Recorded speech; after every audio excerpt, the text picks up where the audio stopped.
सुप्रभात बच्चों, आज हम आपकी पाठ्य पुस्तक हिंदी के पाठ 8 का अध्ययन करेंगे, जिसका शीर्षक है स्वच्छता। तो चलिए पाठ को पढ़ते हैं, जानते हैं स्वच्छता यानी कि सफाई के बारे में। पाठ को शुरू करते हैं। पाठ 8 स्वच्छता। पाठ परिचय जान लेते हैं। प्रस्तुत पाठ में बताया गया है कि सफाई का सीधा संबंध हमारे स्वास्थ्य से होता है। यदि हमारे आसपास का वातावरण स्वच्छ नहीं होगा तो हमारा स्वास्थ्य भी ठीक नहीं रहेगा। अतः सभी को अपने पास पड़ोस की सफाई के लिए जागरूक रहना चाहिए, जिससे सभी का स्वास्थ्य ठीक बना रहे। तो ये पाठ हमें बताता है सफाई और स्वास्थ्य का सीधा संबंध होता है।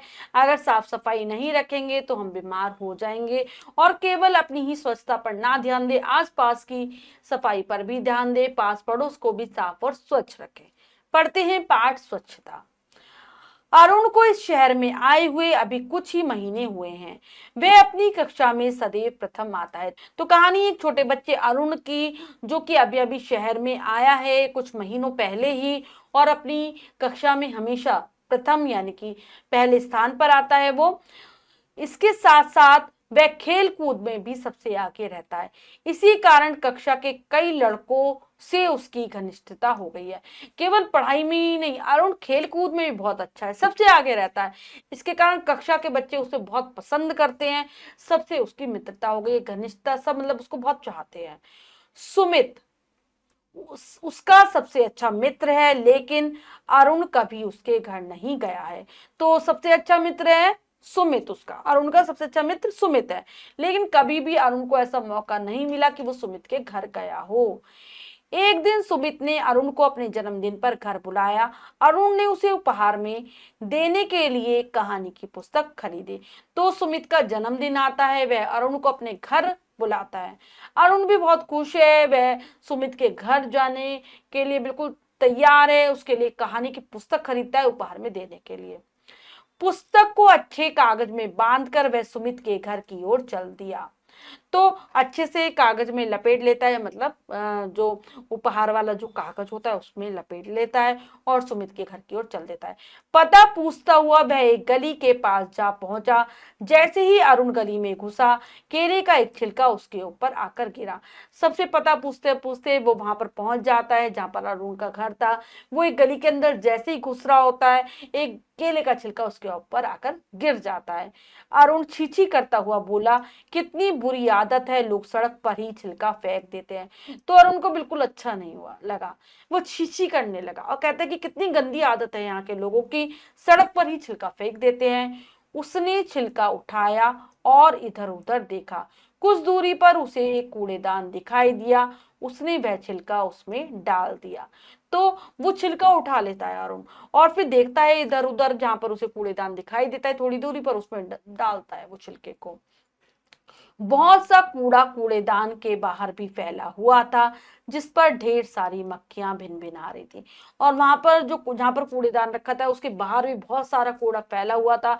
बहुत सारी मक्खियां उस पर भिन भिन कर रही थी, बहुत ही गंदगी चारों तरफ फैली थी। अरुण गली में कुछ और आगे बढ़ा तो उसे बड़ी बदबू आई। उसने देखा कि नालियों में कूड़ा भरा हुआ था। अब गली के अंदर जाता है तो देखता है कि बहुत बदबू आ रही है, पूरी नालियां कूड़े से भरी हुई थी, जिसके कारण पानी रुक गया था। इसी सड़े गले कूड़े से बदबू आ रही थी। अब नालियों में इस कूड़े के कारण पानी रुक गया था, जिसके कारण बहुत बदबू आ रही थी, बहुत गंदगी वहां फैली हुई थी। अरुण नाक पर रुमाल रखे सुमित के घर पहुंचा। वहां पर अरुण के दूसरे सहपाठी भी मिले। तो अरुण को इतनी बदबू आ रही होती है, वो अपनी नाक पर रुमाल रखकर पहुंच जाता है सुमित के घर। वहां पर और भी बच्चे आए हुए थे, उनकी कक्षा के सहपाठी, साथ पढ़ने वाले बच्चे थे। सुमित ने अरुण को अपने माता पिता से मिलवाया। उसकी दादी बीमार थी, अरुण उनसे भी मिला। तो अपने माता पिता से मिलवाता है सुमित, अरुण को दादी से भी मिलवाते हैं जो कि काफी बीमार थी। मेज पर उनके लिए खाने का कुछ सामान रखा था, जिस पर मक्खियों का साम्राज्य था। मेज पर खाने पीने की चीजें रखी गई थी, जिन पर मक्खियां भिन भिन आ रही थी, बहुत सारी। अरुण ने सुमित से पूछा, तुम्हारे मोहल्ले में इतनी गंदगी क्यों है? क्या नगर महापालिका वाले सफाई नहीं करते? अब अरुण पूछता है सुमित से कि तुम्हारे मोहल्ले में इतनी गंदगी क्यों फैली है? क्या आप यहाँ पर महापालिका वाले, नगर महापालिका वाले आके सफाई नहीं कराते हैं? सुमित की माताजी ने कहा, बेटा, नगर महापालिका की गाड़ी आती है और जगह जगह कूड़ेदान भी है, पर कुछ लोग उसमें कूड़ा नहीं डालते, वे कूड़ा करकट सड़क पर ही फेंक देते हैं, इसलिए सफाई नहीं रहती। तो कहती है ऐसा नहीं है। सुमित की माताजी बताती है कि ऐसा नहीं है, यहाँ पर भी नगर महापालिका की गाड़ी आती है, जगह जगह कूड़ेदान भी लगाए गए हैं, लेकिन कुछ लोग ऐसे हैं जो कूड़ेदान में कूड़ा ही नहीं डालते, गाड़ी में कूड़ा नहीं डालते और इधर उधर सड़कों पर फैला देते हैं, जिससे सफाई ही नहीं रहती, चारों तरफ गंदगी फैली रहती है। अगले दिन ने अरुण ने यह बात अपने अध्यापक को बताई। अध्यापक ने कहा, तुम ठीक कहते हो अरुण, गंदगी अनेक रोगों की जड़ है।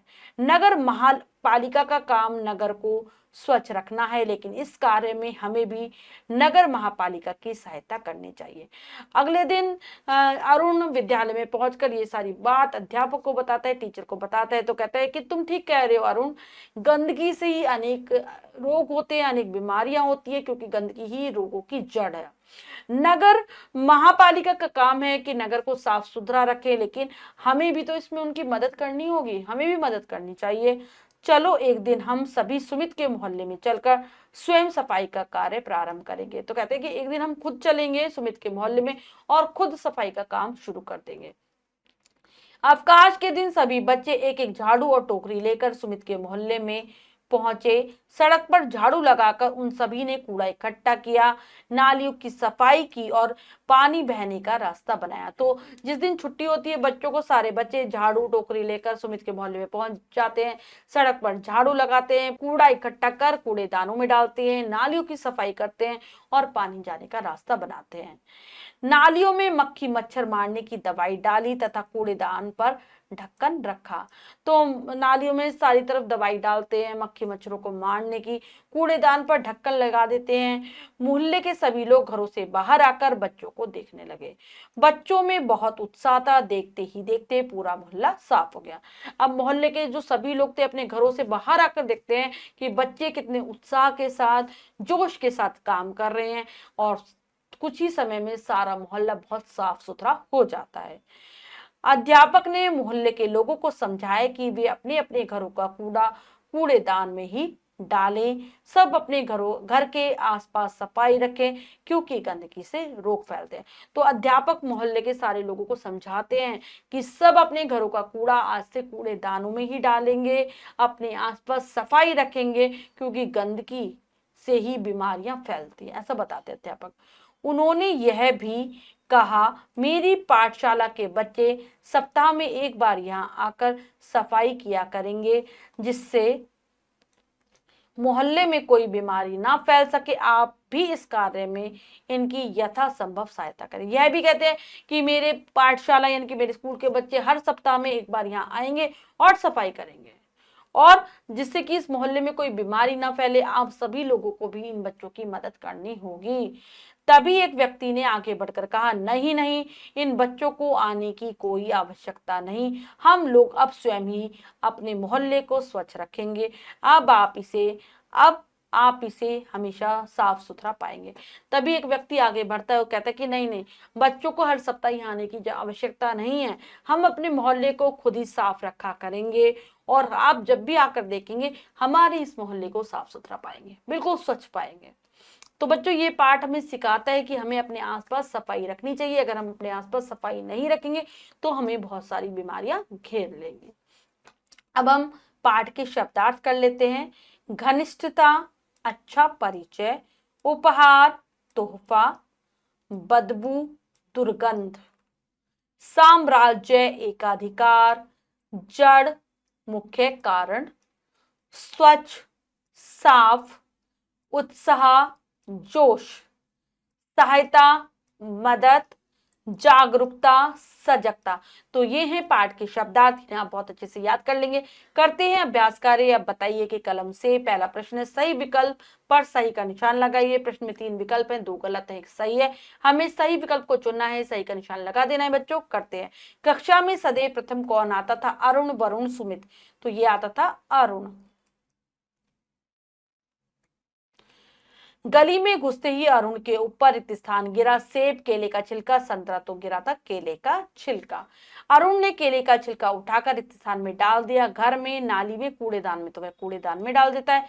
मेज पर रखे सामान पर किनका साम्राज्य था? मक्खियों का, मच्छरों का, कौओं का। तो मक्खियों का। बच्चों ने मक्खी मच्छर मारने की दवाई कहाँ डाली? कुओं में, नालियों में, घरों में। तो नालियों में डाली थी। नेक्स्ट है, नीचे दिए गए शब्दों से रिक्त स्थान भरिए। चलिए करते हैं। नालियों में मच्छर, मक्खी मारने की दवा डाली। नालियों में कूड़े के कारण पानी का बहाव रुका हुआ था। अरुण को इस शहर में आए हुए कुछ ही महीने हुए हैं।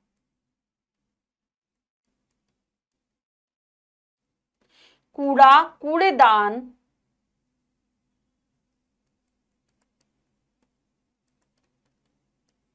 कूड़ेदान में ही डालना चाहिए।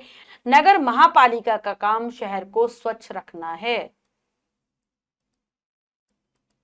नेक्स्ट, सत्य कथन पर सही तथा सत्य पर गलत का निशान लगाइए। करते हैं। अरुण कक्षा में सदैव प्रथम आता था। बिल्कुल सही। अरुण खेल कूद में फिसड्डी था। गलत। अरुण ने केले का छिलका कूड़ेदान में नहीं डाला। गलत। डाल दिया था उसने। अरुण ने सारी बात प्रधानाचार्य को बताई नहीं, अध्यापक को बताई थी। अवकाश के दिन बच्चों ने गली की सफाई की। बिल्कुल सही। इसके बाद हमारा अगला प्रश्न है, निम्नलिखित प्रश्नों के उत्तर दीजिए। तो बच्चों, इन प्रश्नों के उत्तर आप स्वयं देने का प्रयास करेंगे। कार्य अपनी अभ्यास पुस्तिका में कर लेंगे। बच्चों, आज हमने जाना कि किस प्रकार से हमें अपने आसपास साफ सफाई रखनी चाहिए, वरना हम सभी बीमार हो जाएंगे। आशा करती हूँ यह पाठ आपको बहुत अच्छे से समझ आ गया होगा। पाठ को फिर से जरूर पढ़ेंगे, शब्दार्थों को याद कर लेंगे। मिलते हैं अगली कक्षा में नए पाठ के साथ। तब तक के लिए स्वस्थ रहिए, प्रसन्न रहिए। धन्यवाद।